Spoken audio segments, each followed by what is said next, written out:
Welcome to the Calm Cockpit, where pilots of all levels can find high-performance tools, actionable strategies, and access to professionals who can help you fly smarter and stress less. Today, we're talking about something timely, going back to school. Whether you're starting flight training, beginning a college aviation program, or getting ready for your next rating, this episode is for you. Now, with 26 years as a flight instructor, pilot mentor, and professional pilot, I wanted to share some perspectives and tips on how to survive your training, schooling, and collegiate life as we enter the fall with sight on building the aviation career that you want. The Calm Cockpit starts now. Onyx 1-2 Mike Oscar, runway 27, clear for takeoff.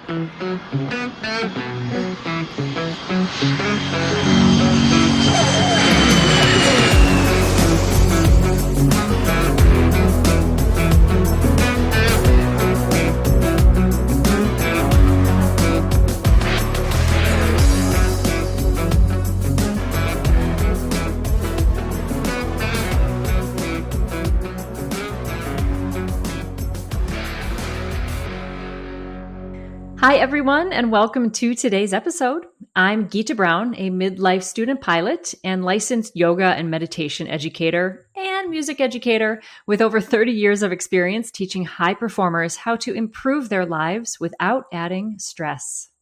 And I'm John Niehaus, professional pilot and flight instructor.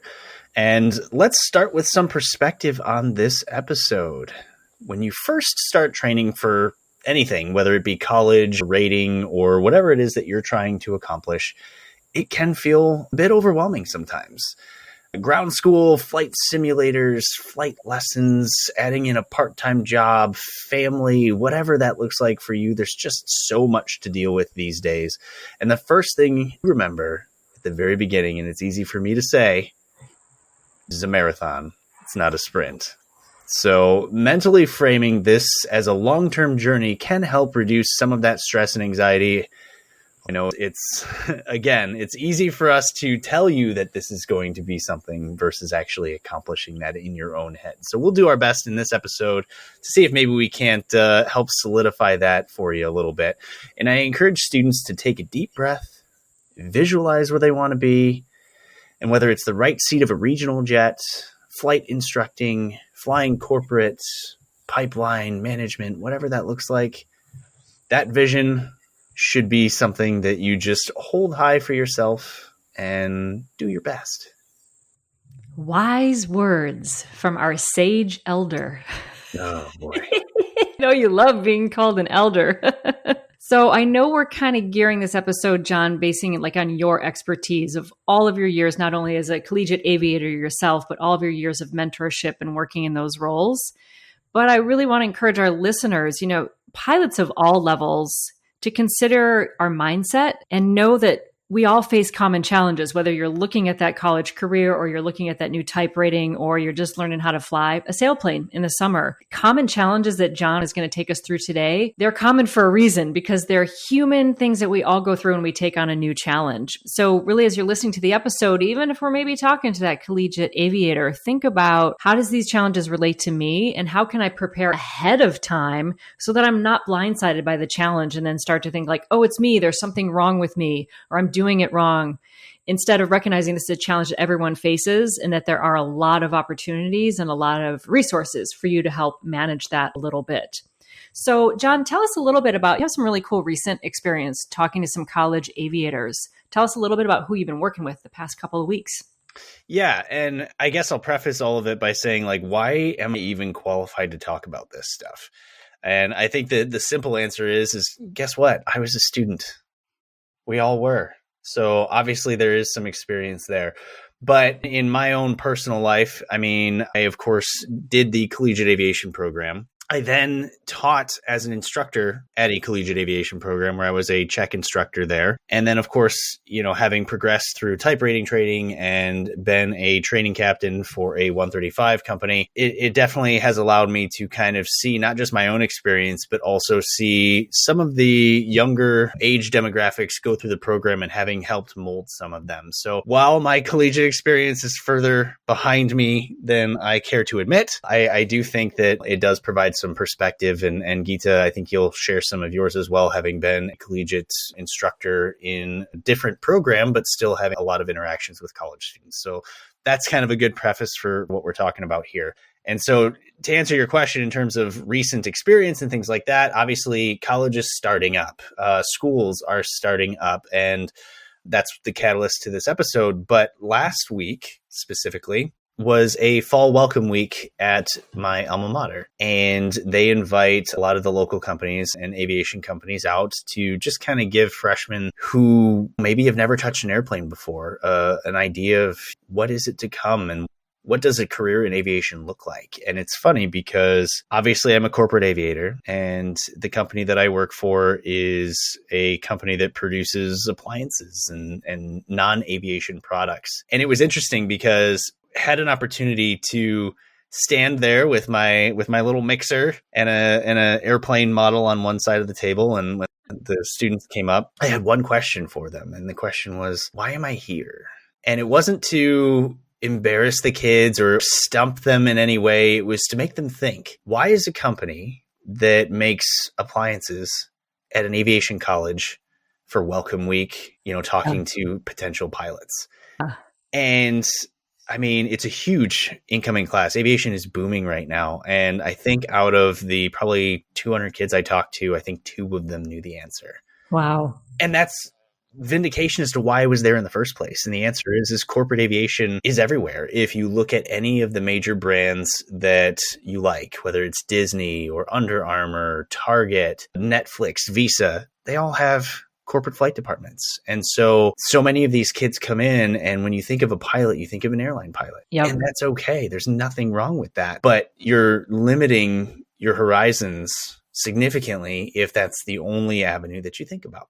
Yeah. So that was why I was there. And it was cool to talk to all of these kids. And of course, that comes into, oh, you went to Western too. And what was your experience like? And so I think that that's going to model itself into this episode. But then on top of that, we also then invited a bunch of these freshmen out through the various student clubs to actually join us at our hangar and kind of give them a day in the life and answer questions and things. And so it was just very interesting. The perspectives of these young people who, by the way, man, they're smart, because things, if I was a student now trying to get into the same program that I graduated from, they wouldn't have let me in. My GPA was not good enough. And they're savvy too. They know a lot more of the world because they have the internet, but yeah. And so, but obviously their challenges are a little bit different. And so the questions that they had for me, I think they made me think a little bit. And I have to change some of the advice that I would give myself for them because they're different, especially with, everything being internet based and virtual and all of that fun stuff. So we'll get into some of these things, but it's serendipitous to have had 2 experiences with incoming collegiate freshmen only to have an episode like this where hopefully it helps. It's perfect. It's perfect. So the beginning of every school year, there's like so much pomp and circumstance, right? There's like all this excitement, all these great things you're going to do, incoming freshmen, so much. It's that drinking through a fire hose thing, but there is that like elevated level of sort of thinking big picture about where this journey is going to take you.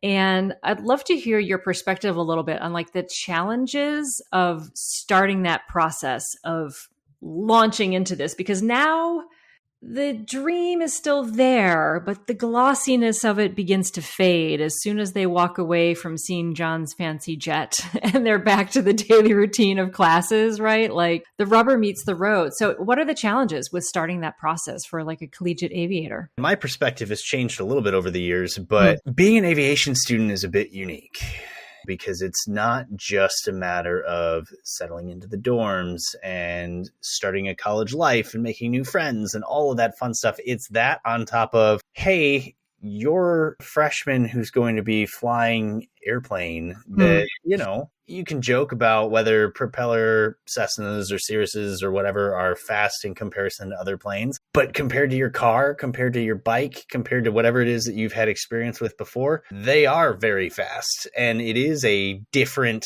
lifestyle adjustment to just be put in a place where you're now responsible for your own safety, for the safety of a very expensive airplane and all that comes with that. And so it can be kind of overwhelming when you're first looking at it. I mean, it's super cool.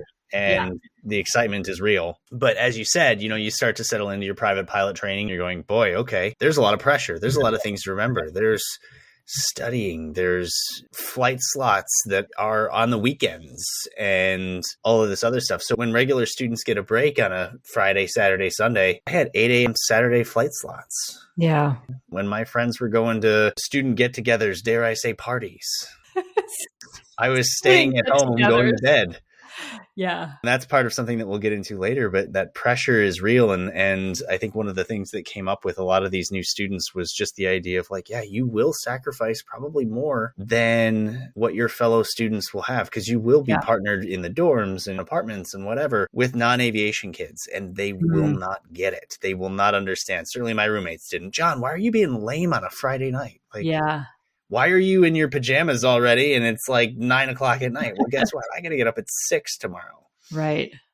And so it's encountering the same peer pressures that every other college student encounters, with honestly more significant consequences if you fall victim to them. Right.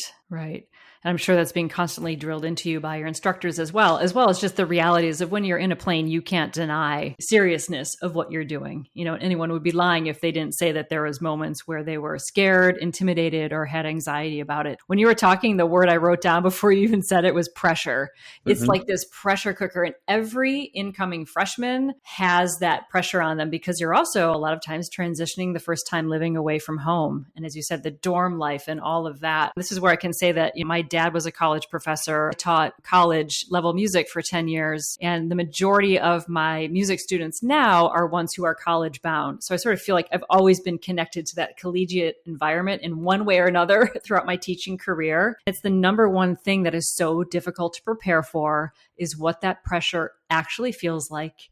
You can tell a student, you can prepare them to the best of your ability, but freshmen, we're talking to you right now. Listen to what John is going to say. John, what is your advice for handling that pressure? Particularly, I want to dig into that peer pressure, because it is very different. It's almost like they're athletes, or I look at when I was in a music career, same thing, very much a laser-like focus on what you're doing from the first day you start as a freshman, which is going to be different. So what's your advice for handling that peer pressure, being sort of out of sync with your peers and partying?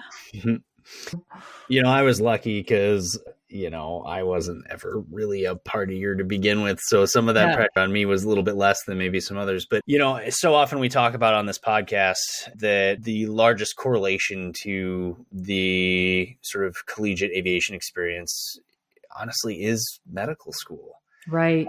And that's not me sort of saying, oh, we're smart just like doctors. I'm not that smart, but some of these kids are.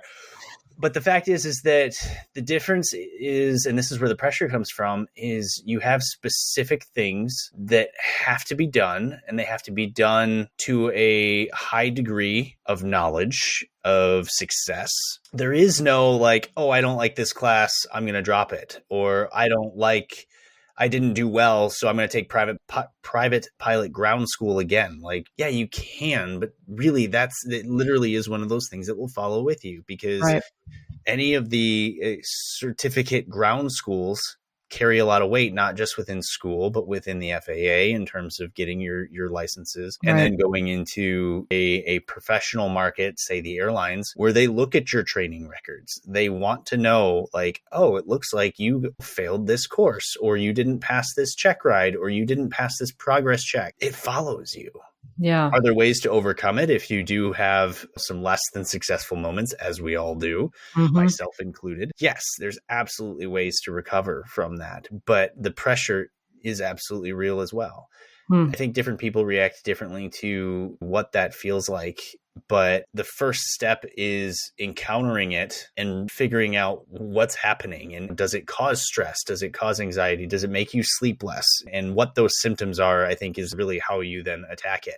And I think we're going to say this on a couple different points in this. If you are new to this podcast and you are encountering those different symptoms, I think that those are a lot of the things that we're trying to highlight here, because they're learning from the experience that I've had going, boy, I went to type rating training and was really stressed out. What did I do? Now, in the time, I didn't know how or what it was, but in reflection, that's where a lot of the ideas for the episodes that we have done or will do are coming from. Right. That pressure cooker, I love the analogy of being like medical school, because the stakes are so high and the dreams are so big, and you've built already as a freshman this persona as I'm this person who has said I'm going to do this thing. So we also have that internal pressure of completing it, which brings up perfectionism and all those other things. So that's a lot to ask of an 18, 19-year-old. So I love this idea of when you're under pressure to look at it as like, what are the symptoms that I have when I'm under pressure? Because that level of self-awareness and identification is very often the thing that can differentiate whether you're handling the pressure well or not. And I think, and I hope that that's why the incoming freshmen are going to have an edge, because I feel like you guys have been a little bit more exposed to mental health awareness. You have more languaging around it. They have more awareness. A lot of them have done meditation or yoga or breath work in schools even. So hopefully looking at it not as like, I'm experiencing pressure and I'm losing sleep at night equals I am a failure. Instead, to your point, John, I'm experiencing pressure. I'm losing sleep at night. Oh, that's a symptom of how I handle pressure. What's the antidote? And then go look for those solutions instead of using it as a referendum on your self-worth or your ability to achieve this thing that you want to achieve. It's a really important reframing that often gets looked at as kind of like, oh, isn't that a nice thing to say? It's like, it's not a nice thing to say. It's a nice way to look at your life, that you are going to have challenges. You're going to experience, to your point, symptoms of how you experience those challenges. And then you can look for solutions because you have that self-awareness instead of getting stuck in the symptom of just, it's just the way it is. It's just how it has to be. So along with that, I want to hear a little bit more about how expectation plays a role in this, because we have the self-pressure. I'm going to be an aviator. This is what I'm going to do. We have the expectations of parents a lot. A lot of these kids are differentiating now from what their parents want them to be, what they want for themselves. What would you tell to an incoming freshman, or not even incoming? They're probably 1 month in at this point when the episode drops. How to handle expectations. It's tough, because when I was talking with one of the students who came in for the hangar tour, she had a really interesting, she was talking about how as a seemingly successful pilot, if I call myself that. Yes, you are. Own it. Own it. She literally brought out the whole perfectionism idea. Yeah. And it's a huge concept, and we've talked about it previously. And she just said, there is this expectation both internally and externally that everything has to be perfect, that to be a successful professional pilot, you can't have a bad lesson. You can't have a failed check ride. You can't have, anything less than a 4.0 and all of these other things. And I'm not saying that you shouldn't strive for those things, because sure, you should. But I mentioned to her, I said, we all need to be perfect. We have this desire to be perfect, I guess is a better way to put it. But I recounted to her my first day, the airline, which I believe I've told before, and I won't get into that again, but it just ended up in just a completely disastrous landing. Disastrous in an embarrassing way, not in a safe way. Right. And I just told her, I said, look, these are the kinds of things that happen. You aren't going to be perfect. You're flying something new, or you're doing something new. And you have to be able to admit to yourself that it is difficult. If it were easy, anybody would do it. You really have to commit. And so there's that weird wishy-washy of like, yes, we do want to be perfect. We want to succeed. We want to achieve the mission. At the same time, we can't allow for anything less than perfection to crack the foundation of your entire being. And that skill is a learned skill. It takes failure to learn how to do that. Mm-hmm. And you will encounter that. You will have a lesson where, man, I just could not hold altitude on those steep turns. Those lazy eights did not go well. I missed my landing point on a short field landing. If you were expected to have that prior to training, then what is training for in the first place? Right.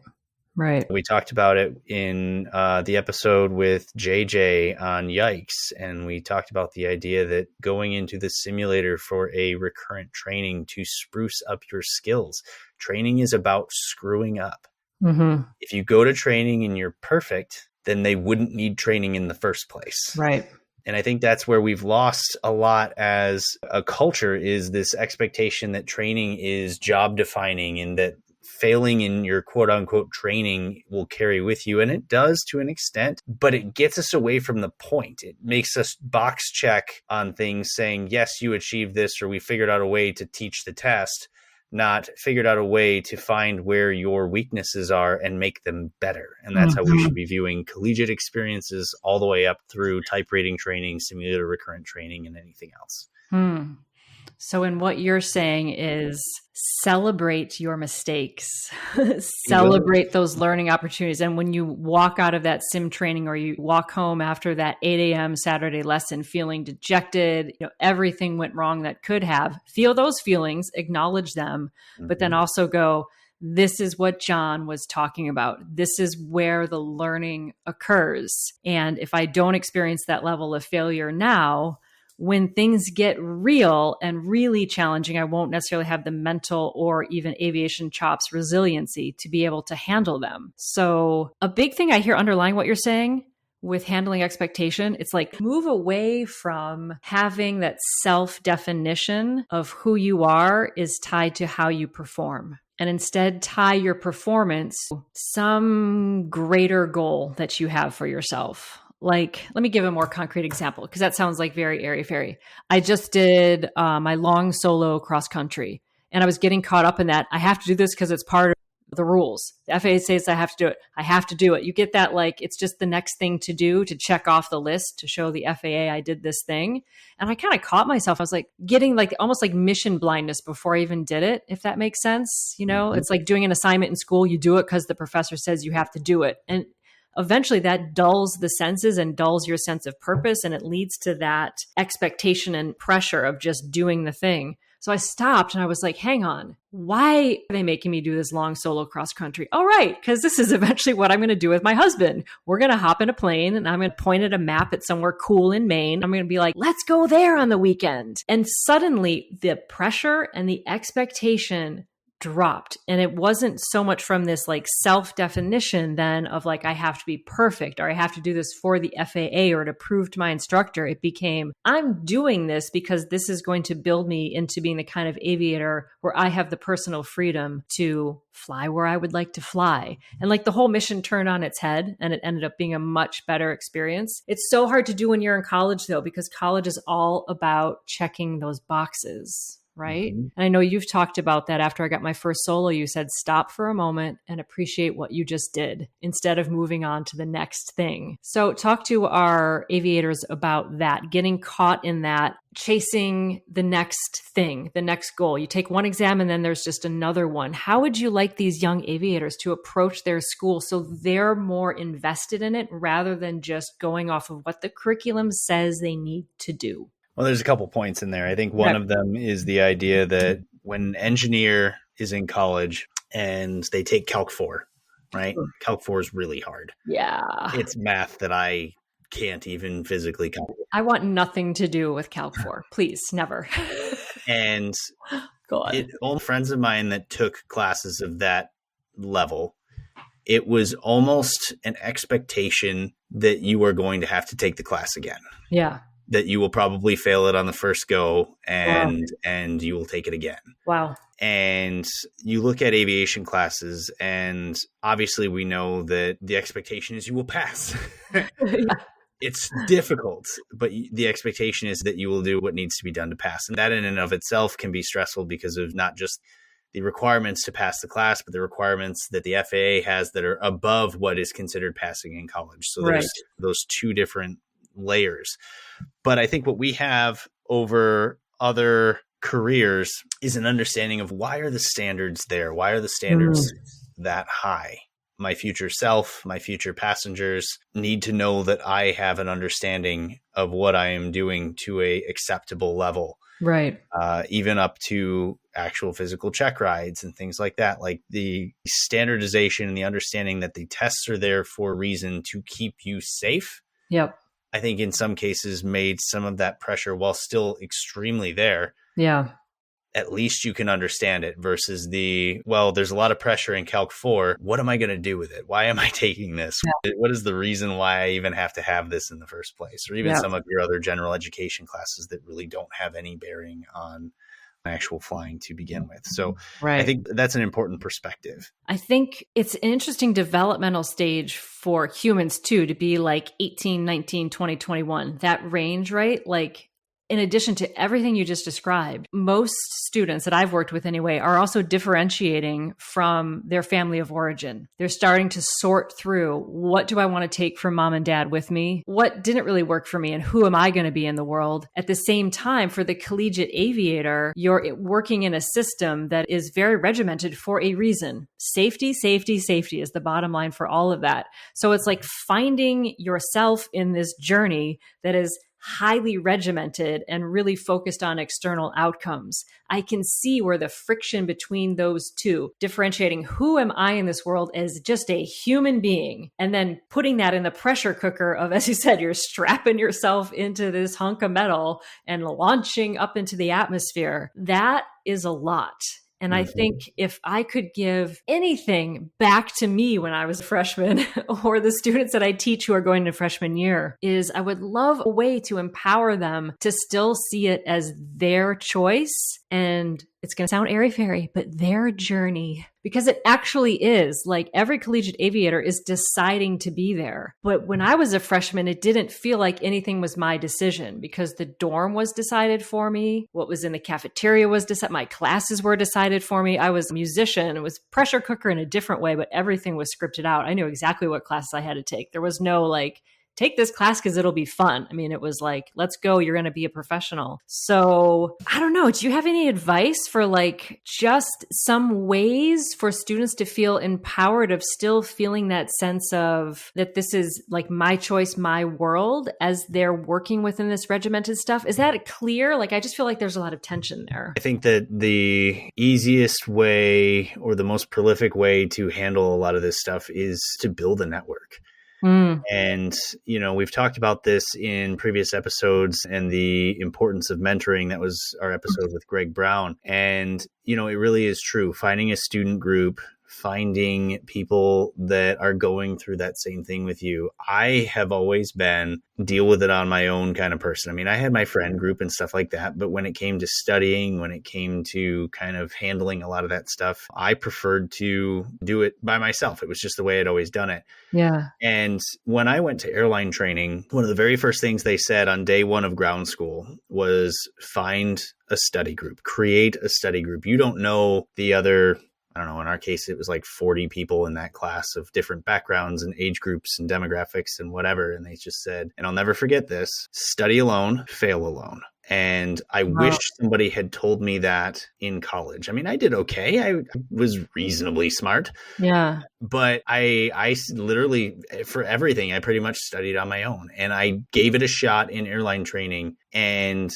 the success that I found of trying that as a completely new thing for myself was huge. Wow. And it really is true. You do learn so much by being in those groups. And so that is the outside of making new friends and having personal support and social support, being a part of a student group specifically tailored to your degree program. So whether it's Women in Aviation or OBAP or Alpha Eta Rho or Latin Pilot Association, like whatever demographic fits you, whatever student group fits you, having your peers there to prop you up and then study with you and learn with you and ask questions, it makes such a huge difference. And if I could go back and change how I did things, that would be one of the biggest things, is actually getting involved in one of those groups earlier than I did and using it more educationally than just socially. So I think that is such good advice, because a lot of us are like those individual achievers, right? We just want to get it done and get it done on our own because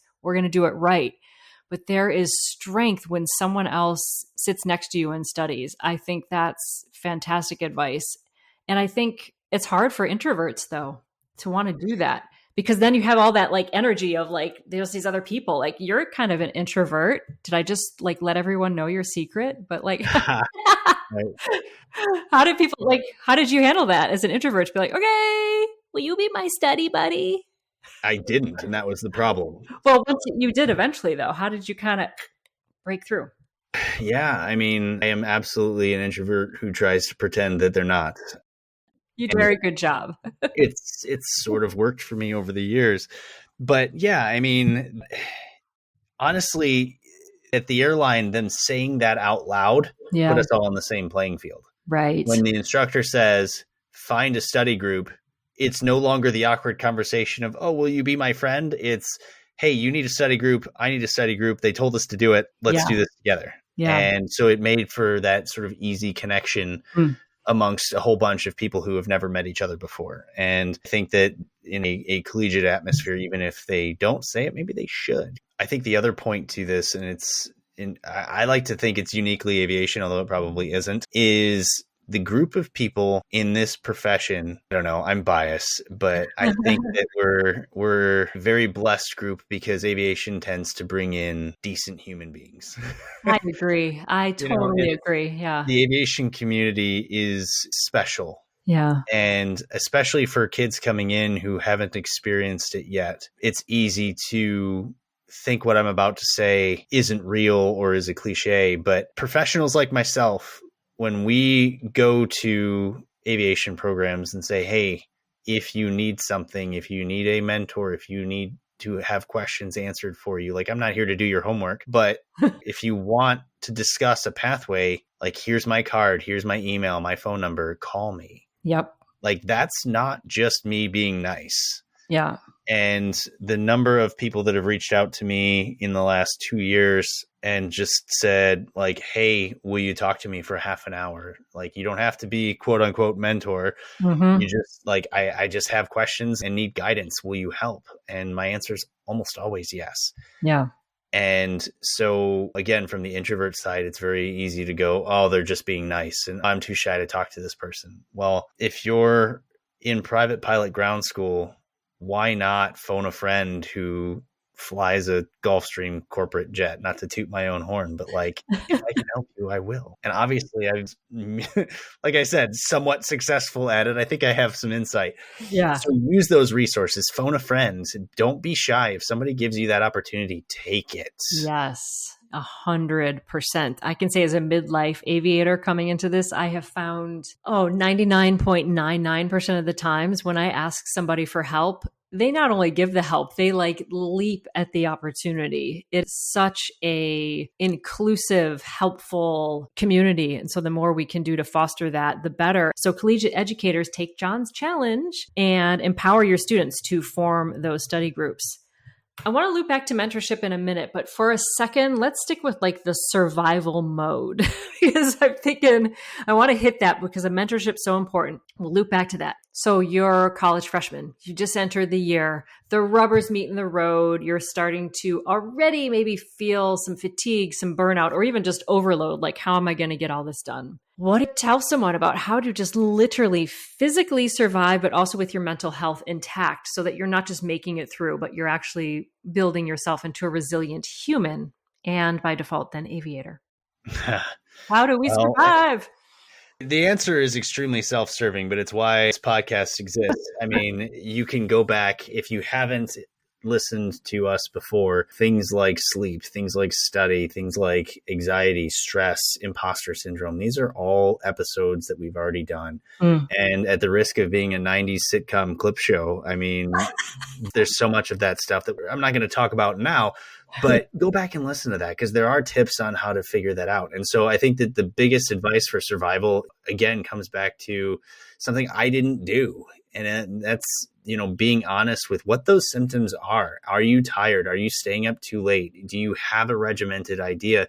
Do you have a flight slot at 8 a.m. on Friday or on Saturday? And are you properly preparing for it when everyone else has downtime? Because it's very easy to feel pressure to not be left out when everyone else is going and doing something fun on a Friday night. So you've got to be honest with what does that look like and am I fatigued? Well, there's only one way to deal with fatigue, and that's find a way to get some rest.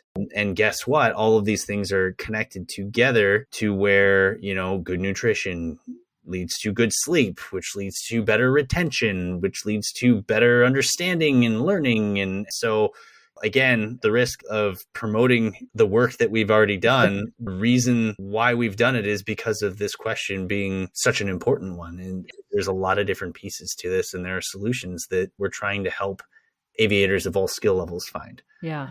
Amen. I love the promotion of the podcast in there because it's for a higher mission. And if I'm tying this to like looking at students, I hear you saying that like self-study is just as important as aviation study. Right. So you have your whatever you're studying in school, but learning about yourself is just as important because from my perspective, we have a biological imperative. Our bodies need certain things. And very often we put those on the back burner because our thinking part of our brain is so smart.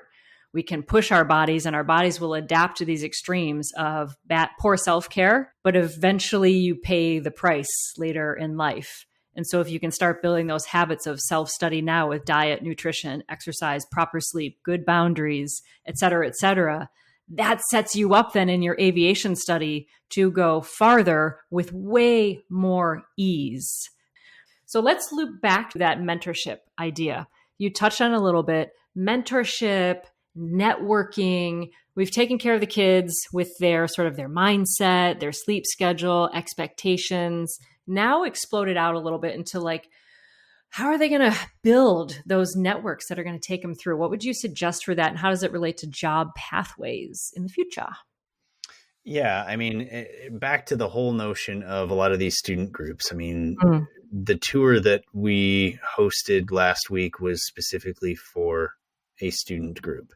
And so it's because they reach out and they have a overall goal of exposing students to what life looks like beyond school. So being a part of these groups and participating in these events, and when they say, hey, do you want to go to visit ATC? Do you want to go understand how this airport is run or go internship at an airline? Like all of these things are so extremely important and they put you above everyone else. Yeah.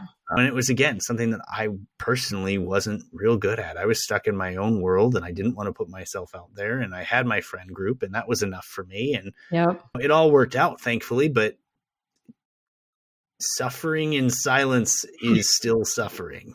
So get out there and talk to people and be a part of this community because it is so amazing. I think of the advice for anyone in any career. They say when you're young and you're starting out, say yes to all the things, because to your point, you never know. You might say, I'm not really interested in going to that tower, or I visited that tower last year. Easy to blow it off and just hang out with your friends. But you never know. Like sometimes that second tour of the same tower, there's a different controller there. And they say one little thing that you've never heard before, which then like unlocks your brain to this whole other career trajectory that you have never even considered before. Or I've had students who they've gone to things like these. They got nothing out of the event, right? The event was just a snooze for them, but they saw a flyer on the bulletin board there, or they met someone in the lobby, which then led to another thing. Like you don't know what's around the next corner. And what I see college students doing a lot is thinking that they have a script. And they're just going to follow the script and their life is all going to be fine. Most of those students end very disillusioned and very burned out by their senior year. As one of my students said to me, yeah, I know how to play and be a professional clarinetist now, but I feel dead inside, which is, I hear a lot from professional musicians, which is sad. Don't let that happen to you because you never know how just showing up is going to show you a different slice of life because you can't see around that corner to know what else might be possible until you actually take the step forward and do it. one of the coolest gigs I ever got was from something that apparently I did that I don't even really remember doing, right? I was in one of these student clubs. This was back when I was a music therapist. I was in some student club. I wasn't president or anything. I don't even remember what I was. I was in this student club, went to a meeting for like the professional state chapter. And we were just there to represent our little student group. Like, yay, we're here, we're students. Apparently, the president of our student group wasn't there that day. So I stood up in front of all these professionals and gave my little spiel for what our student group was doing. 2 years later, someone called me and said, I remember you from that meeting. You read the minutes of your student group, blah, blah, blah, blah. I'm giving up this contract at a school. I'm wondering if you'd like to take the contract. It ended up being one of the most pivotal music therapy contracts I've had in my entire career. The students I worked with was phenomenal. The money was phenomenal. I learned so much from that. It was a life-changing contract. And I got it from apparently something I was just showing up to things, right? And just sort of being there. You never know. Don't think that you're following this script and life is going to turn out that way. You can't see around corners, but you can keep showing up and letting people know that you're the kind of person that is interested and engaged with the world. You know, say we got a parent listening to this episode and their kids thinking of college aviation. For parents or anybody who maybe you're a prospective college student, maybe for next year, or still brand new and trying to understand the pathway, years ago for the National Association of Flight Instructors back, and I wrote it down here, November 1st of 2022, I did an interview with a good friend of mine. His name is Kyle Jensen, and he is a faculty instructor at Western Michigan University's College of Aviation. And we did an entire episode on collegiate aviation and what that looks like and what to expect from somebody who works as an instructor in that environment. And so, you know, I highly encourage you can go back into the NAFI More Right Rudder podcast, hosted by me at the time, and listen to that episode and learn a little bit more in depth on that. I will link it. I'll link it in the show notes. I'll put it in the show notes so they don't have to dive for it. Just click the link below, but finish listening to us first, please. And thank you. Right. So let's talk a little bit then about how to get those jobs. Like, you've gone all the way through, you've done all the amazing things, you've done the things. What does like reputation and sort of like how you're cultivating yourself as a professional, even when you're a freshman, how does that play in to all of these different jobs that are out there? Yeah. And I think that, you know, it's, as we wind things down, it's a good time for me to put my dad hat on. Oh, right? Boy. I don't think, oh boy, here we go. Wait a minute. We've never seen the dad hat in the calm cockpit. I feel like I just sat up a little straighter. Like, I'm right. Ready. Oh, right. You know, this is where some of the seemingly cliche but extremely important things come out. You know, we do have expectations. We do have certain things that we'll carry with us, and decision making from the very beginning is hugely important. When you go to college, obviously, socially, there are peer pressures and there are dangers, and we all know what they are. And I'm not going to go into too much of that, but it's so extremely important in what we do. You know, alcohol and drug testing as a professional aviator is a way of life. Mm-hmm. You will be drug tested and alcohol tested randomly for nearly every job that you will get professionally. Mm-hmm. And so, you know, having a healthy relationship with, say, alcohol when you're of age is extremely important. And that healthy relationship when you are not of age is very important too. And what does that mean? That means you're not allowed. Right. And it's not, you know, like your dad saying, no, you can't do it. It's if you get caught, your career is over before it starts. Yeah. Okay. You do not need to be drinking to get an MIP. If you are at a party where those are things that are being done, and the authorities show up, you will get an MIP and you will get kicked out of the program. What's an MIP? Minor in possession. Mm-hmm. Having that understanding that the repercussions for you are extremely high. If you get a DUI at any point in your career, 90% of the time you're done. Yeah. There are some people that have been able to recover from it, but Hmm. what sounds like, oh, I made a mistake, or oh, I didn't realize, Yeah. you can kiss all of that goodbye. So it is extremely Hmm. important Hmm. that responsibility weighs very heavily on you. And it needs to, because you at some point will be in charge of a tens of millions of dollar piece of equipment. Those levels of strict, it sounds sort of crazy, especially as you're young, but it's so incredibly important. And being able to have that responsibility on your shoulders, it's huge. So there's my dad's speech. At the same time, I mean, it is such a small industry, and you will hear that for years and years and years, probably through the rest of your career, that like, oh, it's a small industry and everybody knows each other. Yeah. It's true. It's true. There are people that I have truly enjoyed and never thought I'd see again, and they pop up randomly offering me a job. There are people that, rare in this field, but there are some people where it's like, man, I kind of hope I don't ever see you again. And next thing I know, I'm turning in a resume to a job and that person's the one taking it. Oh boy. Okay. So when you are interacting with your peers, when you're interacting with your instructors, your professors, people you see on the street, you will see them again. Mhm. And so, that is a level of professionalism that can be kind of stressful for us as pilots, because it's not that you have to be on all the time, but I tell everybody, when I hire for a position at my company, I've been a flight instructor since 2009. I can teach you to fly a Gulfstream airplane. I cannot teach you to not be a jerk. So if I have to choose between a good person with less experience and a person that I would want to jump out of the cockpit at 20,000 feet just to get away from, I'm going to pick the less experienced person. So keep that in mind. Yeah. Keep those things at the forefront as you're trying to interact with your peers and learn how to be a professional. And it doesn't come right away. I can tell you, my first year out of school, like in your 20s and your first real big kid job, like professionalism is a hard thing to do. Yes. So you're not going to be perfect, but just understand that those things do travel with you as you continue your career. And frankly, mostly for the positive. I mean, so many people that I've interacted with, it's been more of a family reunion than a, oh no.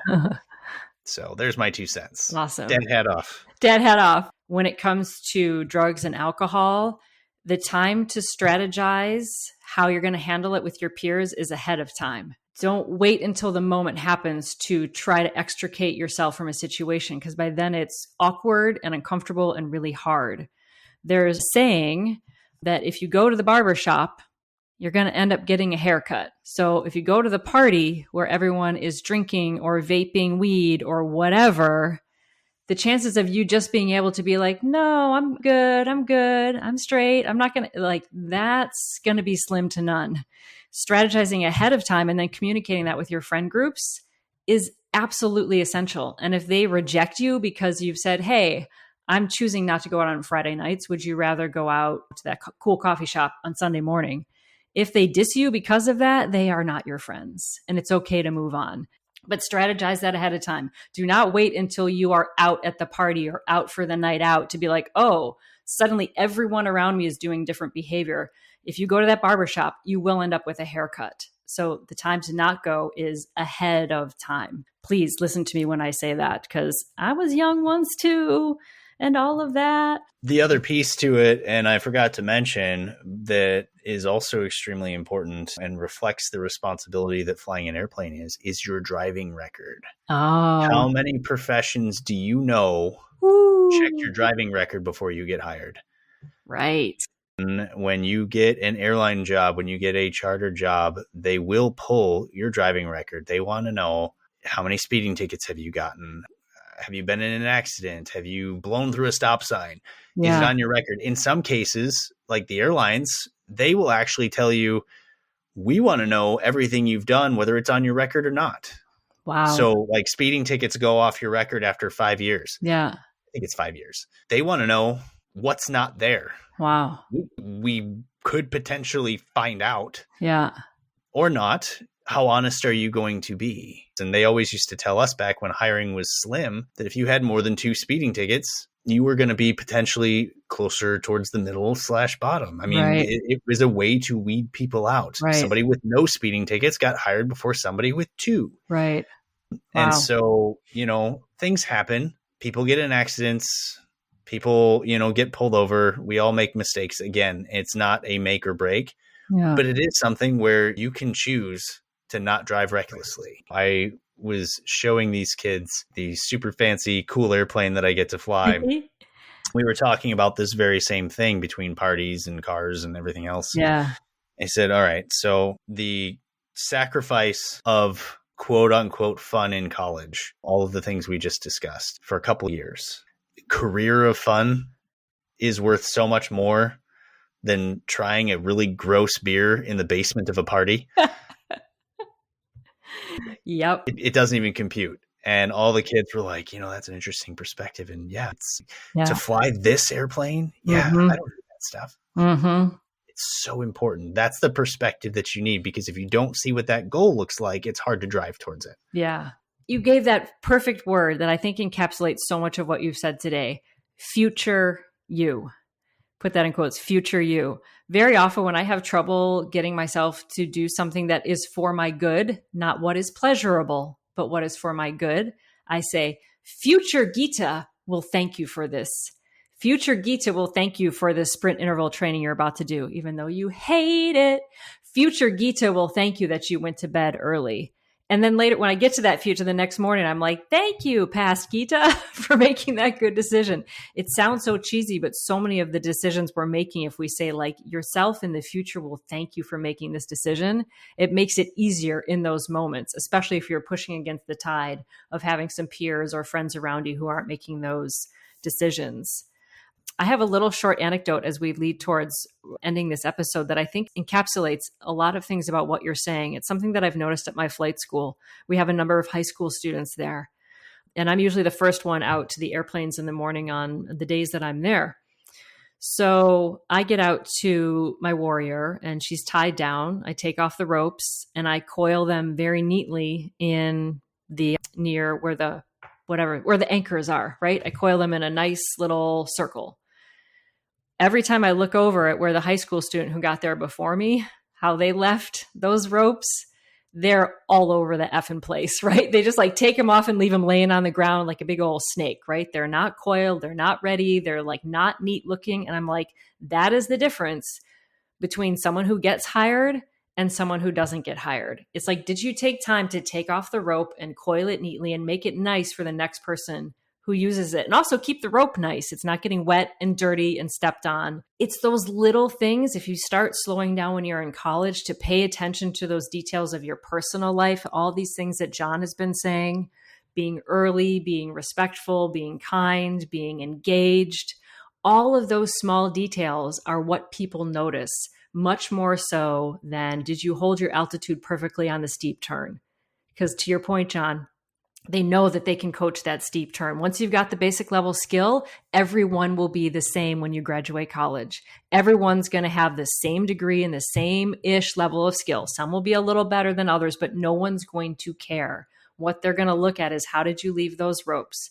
Did you show up to those events? Those are the difference makers, and those are totally in your control, and you can practice them every day. It's a level of excellence that really is groovy and fun. Once you start doing it, it gives a lot of good to your life. You may sacrifice some immediate pleasure, but the good you get from it is so much deeper and it lasts so much longer. So, any last words here, John? Any last things that you would say to a collegiate freshman who's like, oh my gosh, this is awesome, but I'm struggling?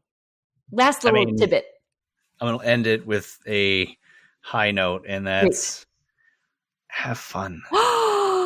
Yay! You're only going to get to do this once. You're only going to get your first flight once. Yeah. You're only going to have college once. All the pressure, all the work, all the stress. Have fun. Otherwise, what are you doing it for? Yeah.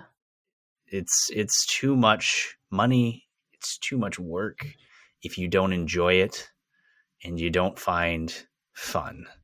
So don't let any of this keep you from finding that joy. And that's what's going to make you good. Mic drop moment.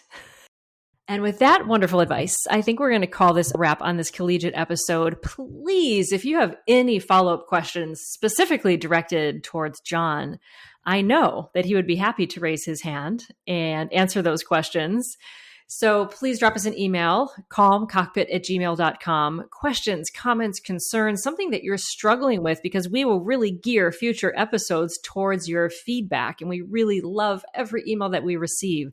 So if you're feeling a little bit like you want to ask that question, now is your opportunity to drop us or John specifically an email at calmcockpit@gmail.com. Please leave us that 5-star review. It really helps other people to find the podcast. We need those numbers so that other people can find this content as well. You can also follow us on Instagram and Facebook, Calm Cockpit Podcast.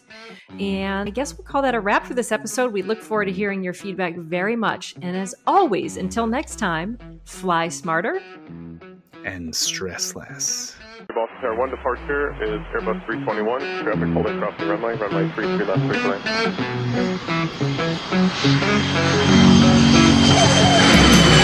lane.